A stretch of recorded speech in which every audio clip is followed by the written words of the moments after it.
the last one in the bucket. Rob Wilson.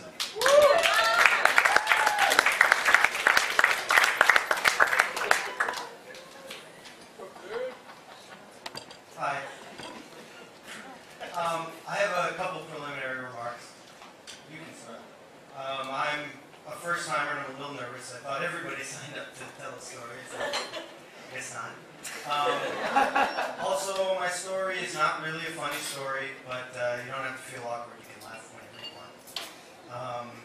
And, you know, I don't know how many people are into, like, you know, contemporary literature, but if you're judging content, you should remember that if it doesn't really have an ending, that's artistic. It's like a, you know, narrative is out these days.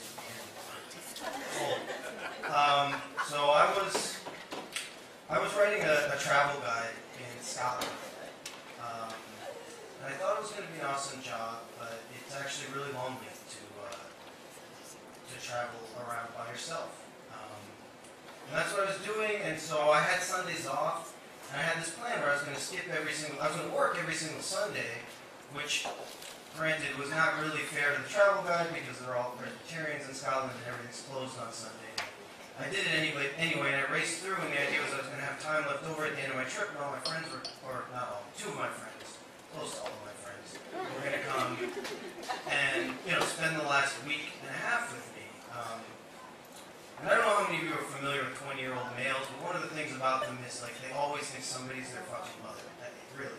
They think somebody's their mother. And I realized, and I started getting really upset, that my friends thought I was their mother in this situation. They weren't doing anything. One of my friends was from Iran, and he wasn't a citizen, and there was a lot of legwork that he had to do to come to Scotland, and he wasn't doing any of it, and I was getting really frustrated with him. And so, you know, in addition to being lonely and getting very emotional, I was getting upset with his friend, and also I think we were all sort of drifting apart a little bit. These are high school friends. And so, you know, I called him, and I was upset. And he hadn't done anything, but he told me that a friend of ours, who was also 20, had died in a car accident.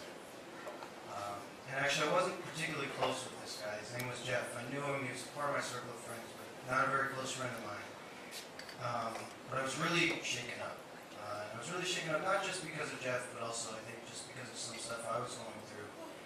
And, you know, I had been upset about my friends, and I had this conversation with my mother, because my father was always one of my heroes. And it never really got to that point in my life. I feel like there's always a narrative where your father stops being your hero, you realize your dad's just a man, and I never really reached that point. I'm sure I would have, but so I was thinking about how can my friends sort of not want to be friends with me anymore, and then I started thinking about my dad, and I realized my father had written me all these stories when I was a kid about his college roommates and the dog that they had, and they were sort of semi-fictitious, but I loved them, and I realized that my dad never really talked to these guys anymore.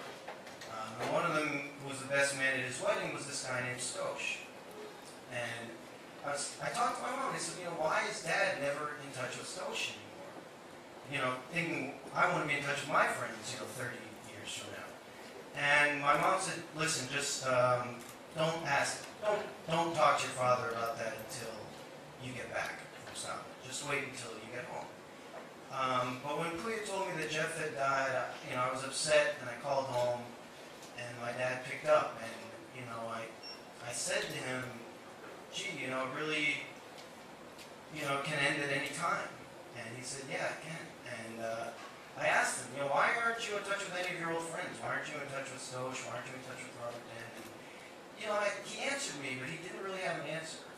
And it was one of the first times that my dad didn't really have an answer. And I'm going to speed up. So my friends got to Scotland, and we were driving around, and at a certain point I called home, and my mom told me that my father had had a heart attack, and he was 53, and, you know, and so I flew home, and I'm glad I asked him that question, and Stosh was at the funeral. He was a pallbearer at the funeral. This is going to be a little awkward. The ending, it's an awkward situation. So my mom, both my parents came from conservative families, but they were both sort of liberal hippies. And my mom's father, or rather my mom's brother, had fought in the Vietnam War, and it had been a big fight. She opposed the Vietnam War, and I knew that. And I also knew that Scotia's father had been a general, and Scotia had written this really long essay about being a conscientious dissenter. I don't know. He didn't want to serve, and we were all pallbearers and carrying, my father's coffin, and my Uncle Bobby's, my mom's brother, was one of the pallbearers, and my dad's friend Scotia was the other one, and I was definitely focused, but there's still, even in these really big moments, there's still this weird feeling where you have to make conversation with people. And so we're standing, and it was just the 6 pallbearers, and we're standing, above the grave, and I said, Scotia, my dad always told me that really funny story about how you wrote this 10-page essay to, be a conscientious dissenter and get out of the Vietnam War, and immediately realized that my mother's brother was also there. And Scotia was incredibly embarrassed, and there was an awkward silence, and that's the end.